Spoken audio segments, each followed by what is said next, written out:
எல்லோரும் எப்படி இருக்கீங்க? படிச்சிட்ருக்கீங்களா? படிக்க ஸ்டார்ட் பண்ணிட்டீங்களா? இன்னும் படிக்க ஸ்டார்ட் பண்ணாதவங்க தயவு செஞ்சு உங்கள் ப்ரிப்ரேஷனை ஸ்டார்ட் பண்ணிடுங்க.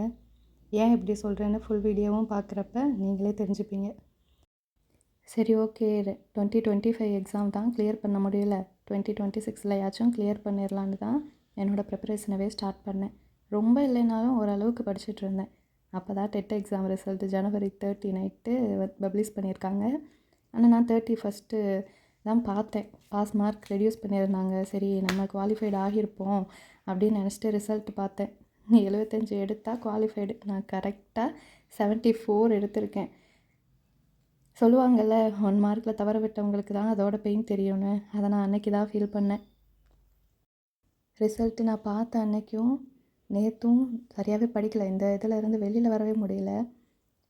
இதுக்கு காரணமும் நான் தான். குரூப் 4 லாஸ்ட் இயரில் குரூப் 4 எக்ஸாம் நல்லா பண்ணலை அப்படின்ட்டு ஒரு 4 மாதம் படிக்காமல் விட்டுட்டேன். அந்த 4 மாதம் நான் கண்டினியூவாக படிச்சிருந்தேன்னா அந்த டெட் எக்ஸாமில் நான் கிளியர் பண்ணியிருந்திருக்கலாம். சரி, அதில் நம்ம நல்லா பண்ணலையே அப்படின்னு சொல்லிட்டு 4 மாதமாக புக்கை தொடவே இல்லை. அப்போ தான் டெட் எக்ஸாம் கால்ஃபர் பண்ணி எக்ஸாம்னு சொன்னாங்கல்ல, அப்போ தான் சரி சும்மா அப்படியே எடுத்து ரீட் பண்ணி விடுவோம் அப்படின்னு மனசே இல்லாமல் தான் படித்தேன். இன்னும் கொஞ்சமே டைம் எடுத்து படிச்சிருந்தாவோ இல்லை குரூப் 4க்கு எப்படி படிச்சிருந்தேனோ அதே மாதிரி படிச்சிருந்தாவோ கண்டிப்பாக டெட் எக்ஸாமில் நான் குவாலிஃபைட் ஆகியிருப்பேன். நான் பண்ண மிஸ்டேக் அந்த 4 மந்த்து கேப் விட்டது தான். அதை நீங்கள் அதான் சரி அதே தப்பை மறுபடியும் நம்ம பண்ணிடக்கூடாது அப்படின்ட்டு ஒரு 2 நாள் ரொம்ப ஃபீலிங்காக இருந்துச்சு. சரி, ஓகே அப்படின்ட்டு வச்சுட்டு இன்னிலேருந்து மறுபடியும் டிஎன்பிஎஸ்சி எக்ஸாமுக்கு படிக்கவே ஸ்டார்ட் பண்ணிட்டேன். ஒரு எக்ஸாம் கிளியர் பண்ணணுன்னா அதுக்கு கண்டிப்பாக கன்சிஸ்டன்சி தான் ரொம்பவே முக்கியம்.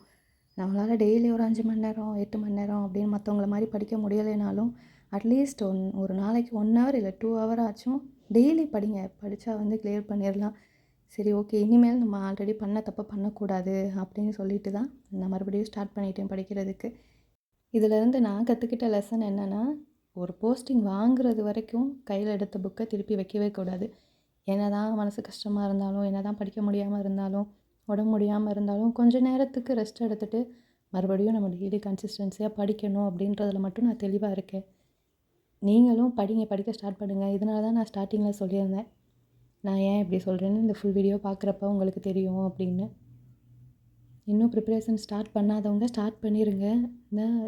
ஜனவரியிலேருந்து படிக்கணும்னு நினச்சிருப்போம். ஜனவரி முடிஞ்சு பிப்ரவரி ஆரம்பிச்சிருச்சு. இன்றைக்கி படிச்சுக்கலாம், நாளைக்கு படிச்சுக்கலாம் அப்படின்னு தள்ளி போடாமல் படிக்க ஸ்டார்ட் பண்ணுங்கள். டிசம்பரில் குரூப் 4 எக்ஸாம் வந்துடும். அதுக்கு முன்னாடியுமேவும் குரூப் 1 குரூப் 2 எக்ஸாம்லாம் வர இருக்குது. தயவு செஞ்சு இந்த வருஷத்தையாவது நமக்கான வருஷமாக மாற்றிக்கங்க. இன்னும் படிக்காமல் இருக்கிறவங்க படிக்கிறதுக்கு ஸ்டார்ட் பண்ணுங்கள்.